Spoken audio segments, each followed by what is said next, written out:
The answer to that question is yes.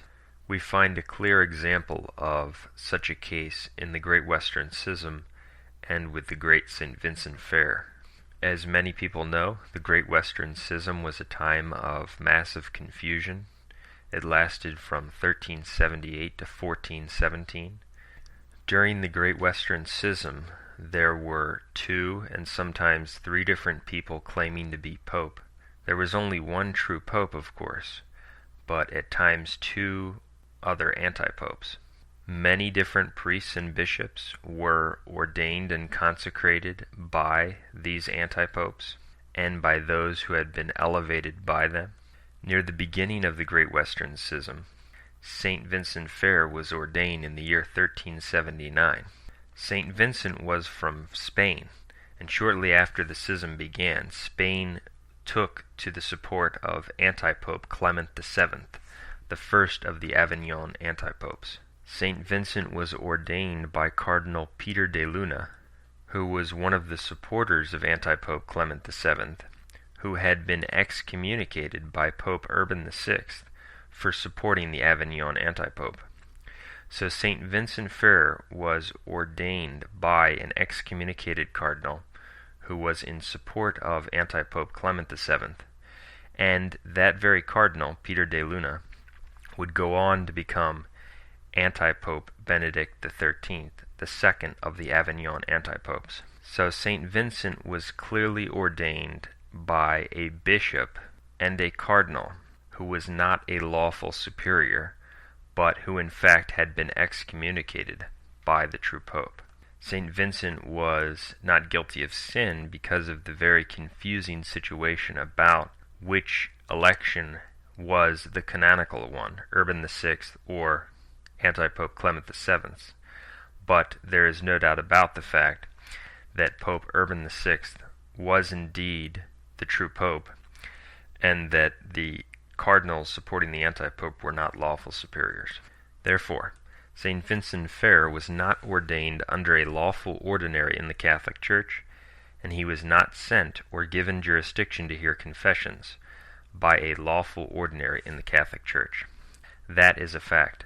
So, according to those who hold the no jurisdiction position, this is a clear case. St. Vincent Fair could not have had jurisdiction. All the confessions he heard, therefore, in his wide apostolate were invalid, according to them. According to their position, St. Vincent would have to be considered as one who was operating as a renegade, without true ecclesiastical approval, who had no jurisdiction and was not authorized to preach. Allow me to quote one of them to illustrate the point. Barbara Linaberg, aforementioned work, page 6, quote, "The local ordinary is the one and only source from whence jurisdiction for hearing confessions may be obtained." End quote. Therefore, he could not have had it, since he did not get it from the local ordinary. Same person, page 22, quote, "A bishop cannot consecrate with an excommunication hanging over his head. There is no law that permits this. Any priests ordained under them are also suspended, and their masses are sacrilegious and void of divine power." End quote. Therefore, St. Vincent Fair's masses were sacrilegious and void of divine power, because the bishop who ordained him, the cardinal, was excommunicated. Same work, page 33, quote, "How can these usurpers claim the Church will supply them jurisdiction, when this self-same Church never sent them in the first place? She, the Church, can't supply jurisdiction to priests that she never sent in the first place. And all priests must be validly as well as licitly ordained to even receive jurisdiction in the first place." End quote. Therefore, St. Vincent Fair could not have had jurisdiction at all. There's no way around the conclusion of their position. But their conclusion is completely wrong. We know this from the very fact that St. Vincent Fair is a canonized saint, and the Church would not canonize someone who operated a wide apostolate that was illicit, invalid, sacrilegious, and derogatory to the dignity of the Church and her laws. But secondly, we know that St. Vincent Fair did in fact have jurisdiction, even while he was under the Avignon anti-popes, because in the Bull of Canonization, published by Pope Pius II, he makes reference to St. Vincent Fair's vision in which St. Vincent Ferrer is told and informed by the Lord that he is the angel of judgment. In the Bull of Canonization by Pope Pius II, which is cited in our article on jurisdiction, Pope Pius II said, quote, "Like a vigorous athlete, he rushed to combat the errors of the Jews, the Saracens, and other infidels. He was the angel of the apocalypse, flying through the heavens to announce the day of the last judgment, to evangelize." End quote. So the Catholic Church has clearly endorsed St. Vincent Ferrer's apostolate while he was under the anti-pope, proving that he did not act invalidly, but rather validly, thus proving that the Church supplies jurisdiction to priests for repeated actions of confession and repeated actions and acts that are proper to the priestly apostolate, even if those priests had not been properly approved ever before. If those priests are acting in good faith and or the people who are approaching them are in good faith for their reasons for approaching them, the Church will supply the jurisdiction. So this demolishes the argument of the no jurisdiction position. Number one, that the Church doesn't supply jurisdiction. And number two, that it doesn't supply jurisdiction to people who never had it before. And number three, that if it does apply jurisdiction to those who never had it before, it only does so in danger of death. Completely wrong and disproven by the case of St. Vincent Ferrer, which shows that the Church supplies jurisdiction to one who never had it before, was not properly approved, and it supplies it to him repeatedly for repeated acts. That's because the laws which regulate how jurisdiction is granted and how priests are approved are ecclesiastical laws. They are not dogmas. It's also interesting to note that the vision which Jesus Christ gave to St. Vincent Ferrer while he was still under the Avignon anti-popes called him to preach the gospel. Thus he was preaching without having been properly approved for preaching before, proving that the laws which require someone to be sent are ecclesiastical laws, and that the Church can send someone automatically. So, to us, this demolishes the whole no jurisdiction position and should be sufficient to refute their entire argument. However, some still try to get around it. One, Jerry Matitix, who has now embraced the no jurisdiction position, claims to have a response to this issue. He claims that there's a distinction between ordinary mission and extraordinary mission. And he says that St. Vincent Ferrer was able to have jurisdiction and was able to preach lawfully because Jesus Christ gave him an extraordinary mission and confirmed it by miracles. Thus, his argument is that someone who has not been properly approved cannot have jurisdiction unless he receives an extraordinary mission directly from Christ, which is confirmed by miracles, and that would be the only exception to receiving the proper approval from the lawful superior. Here's how Jerry explained it in a recent debate on jurisdiction. One of the participants gave me full permission to use the audio and comment upon it. After playing the clip, I will respond and refute his argument. I also have on this handout that you're going to get some relevant quotes from the doctors of the Church, from St. Thomas Aquinas and from St. Francis of Sales, whom I've mentioned, from the Catholic controversy. His statement there, for example, that if someone is sent, he says, quote, "For if our Lord had sent these ministers, it would have been either immediately or immediately. We say mission is given immediately when they are sent by one who has the power from God of sending, according to the order which he has appointed in his Church." That was the mission of St. Denis into France by Pope Clement and of St. Timothy by St. Paul. Immediate mission, on the contrary, he says, is when God himself commands and gives a charge, without the interposition of the ordinary authority which he has placed in the prelates and the pastors of the Church. As St. Peter and the apostles were sent, receiving from our Lord's own mouth the commandment, "Go ye into the world and preach the gospel to every creature." And as Moses received his mission to Pharaoh and to the people of Israel, St. Francis of Sales says, I'm still quoting him, "No one should allege an extraordinary mission as opposed to the ordinary mission through the chain of command, unless he prove it by miracles," St. Francis of Sales says. "For I pray you, where would we be if this pretext of extraordinary mission was to be accepted without proof? Never was anyone extraordinarily sent unless he brought this letter of credit from the divine majesty." And that's right there in Catholic Controversy, page 13, page 19. So we heard Jerry clearly explain his position. According to him, in order for a priest to have legitimate mission and or jurisdiction, he must be approved by the proper superior, or he must confirm his extraordinary mission by miracles. And he cites St. Francis de Sales in the Catholic Controversy, who says that very thing. Well, first of all, St. Francis de Sales was speaking in the context of Protestants who were preaching a completely new gospel.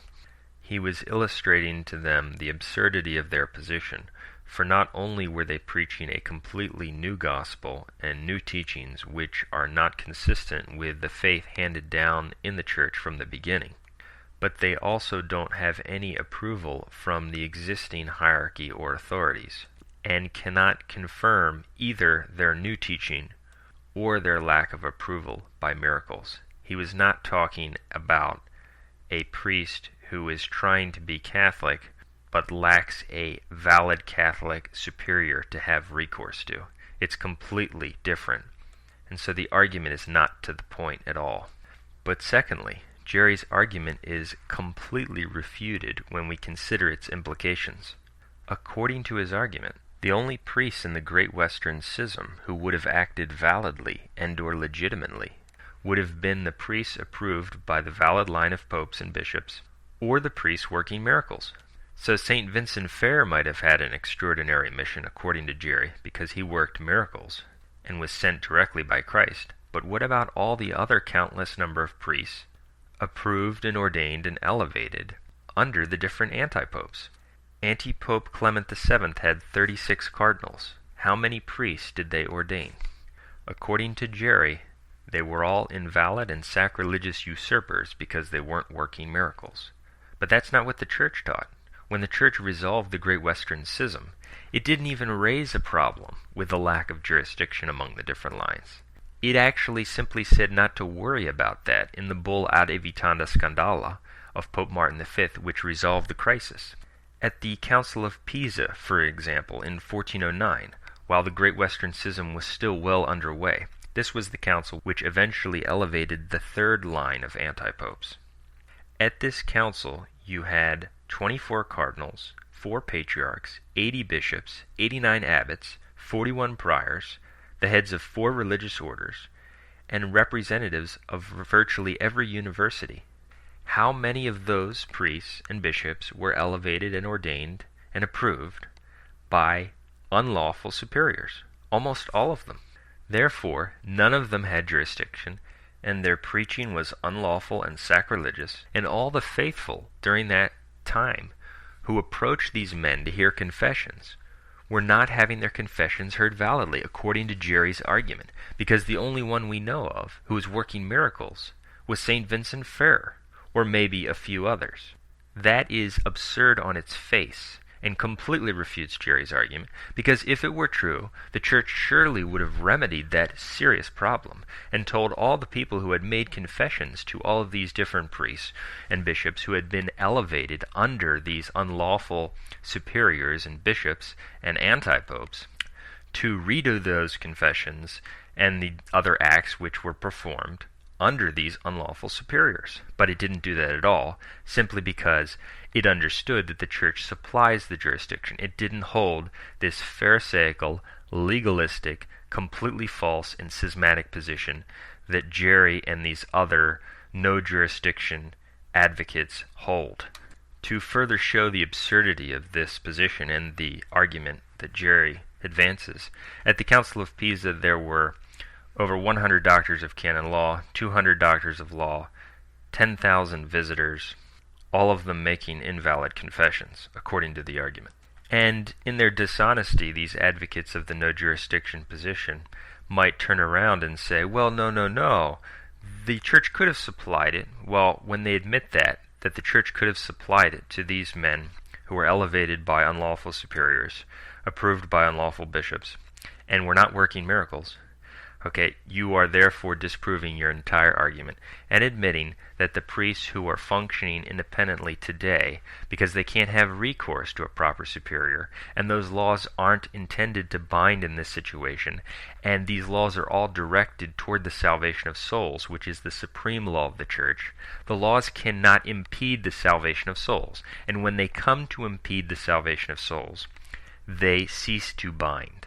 That's the principle of canon law. Here's another quote to further illustrate the absurdity and falsity of their position.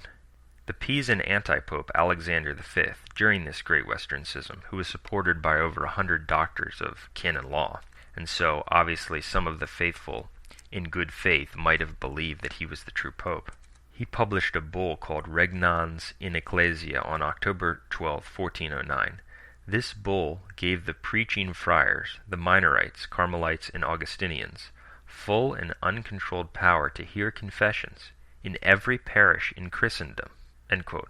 That's from the Age of the Great Western Schism, Clinton Locke, page 138. So this antipope is giving permission for his religious, not just the parish priests, but also the religious under him, who, according to the strict letter of canon law, were not validly approved, and they did not validly rise in the religious state because they were under an unlawful superior. He gave these men permission to hear confessions in every parish. According to the no jurisdiction position and Jerry's position, those confessions were invalid. But that's clearly absurd. And the Church never said that when it resolved the Great Western Schism, and in the bull Ad Evitanda Scandala, which was resolving this crisis, it said essentially not to worry about this, and not to worry about avoiding certain priests unless he has been named by a judge, and it didn't make even a peep of mention about the problem of jurisdiction. In fact, it's very interesting to consider that one of the cardinals who was instrumental in preparing for the Council of Pisa was Cardinal Odo Colonna. Cardinal Odo Colonna would go on to become Pope Martin V, the very pope who approved the Council of Constance and whose election resolved the Great Western Schism itself. So if anyone was familiar with the issues concerning different priests who were approved by different lines, and the fact that countless priests were preaching who had not been approved by bishops, who were under the true pope but rather under anti-popes, and were hearing confessions even though they had not been approved by bishops under the true pope but under anti-popes and thus unlawful superiors. It was Pope Martin V, and he did not mention anything about any problem of jurisdiction or remedying all of these supposedly invalid confessions and sins of illicit preaching, etc. That's because he understood Catholic teaching, and the consensus of the Church understood that the Church supplies jurisdiction and permission in those situations for those who acted in good faith, or for those who approached them in good faith. And so, frankly, to any Catholic who is thinking honestly and logically and using Catholic sense, this demolishes his argument that the Church only supplies jurisdiction or mission to those who work miracles. It's completely wrong.